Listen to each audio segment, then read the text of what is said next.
आकाशवाणी रांची से प्रस्तुत है प्रादेशिक समाचार।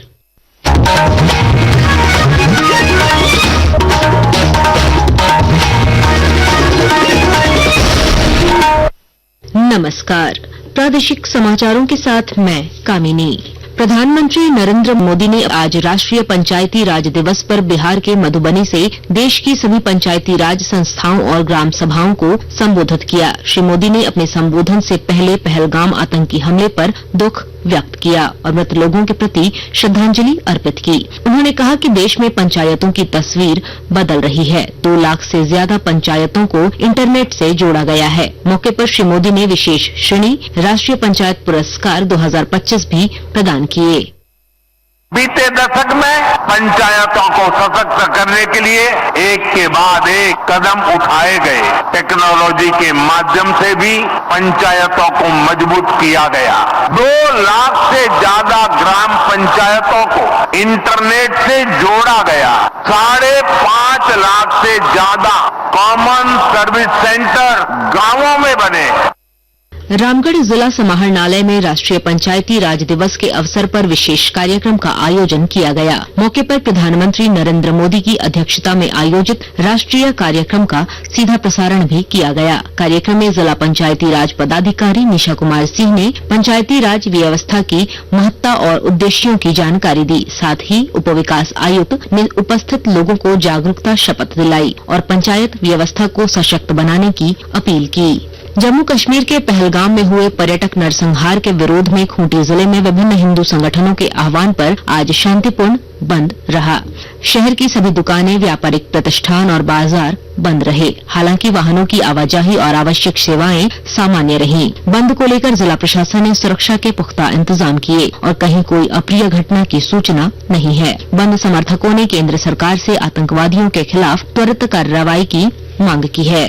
चाईबासा में भूमि सुधार मंत्री दीपक बिरुवा ने पश्चिमी सिंहभूम के किसानों को 90% अनुदान पर सोलर पंप सेट वितरित किए। मौके पर मंत्री ने कहा कि बेहतर कृषि के लिए उन्नत तकनीक को अपनाना जरूरी है, तभी किसानों की आर्थिक स्थिति सुधरेगी। उन्होंने कृषि में तकनीक पिछड़ापन को देश की प्रगति में बाधा बताया।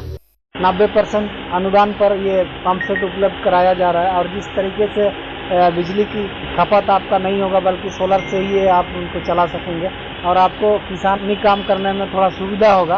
ये सरकार का बहुत अच्छा योजना है और मेरे तरफ से शुभकामना रहेगा किसानों को कि जितना आप उत्पादन कर रहे हैं उससे थोड़ा और बेहतर आप कर सकेंगे और इनकम का स्रोत बढ़ेगा ताकि आपका परिवार के भरण पोषण में और कुछ काम करने में आपको सुविधा मिलता है।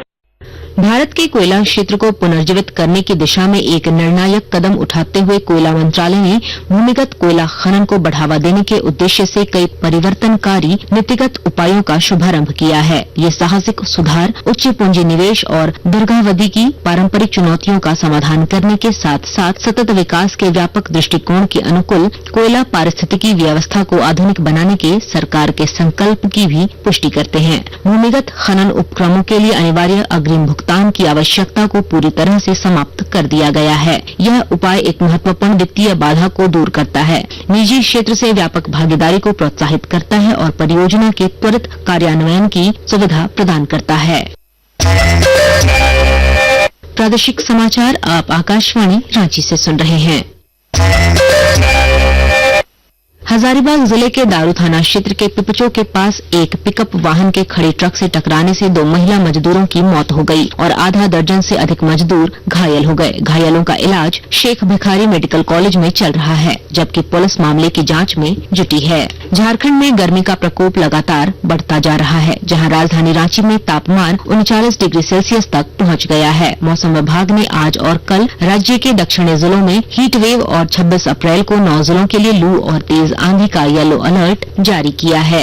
14वें silent night karate cup international championship में कोच के रूप में इंटरनेशनल मार्शल आर्ट अकादमी के तकनीकी निदेशक शिहान सुनील कस्पोट्टा को नियुक्त किया गया है। मलेशिया के क्वालालंपुर में 25 से 27 अप्रैल तक आयोजित होने वाली इस प्रतियोगिता में भारतीय कराटे टीम भाग ले रही है। इस टीम के झारखंड की महिला कराटे खिलाड़ी मोहना रितिका टोप्पो को शामिल किया गया है, जो महिला काता स्पर्धा में देश का प्रतिनिधित्व करेंगी।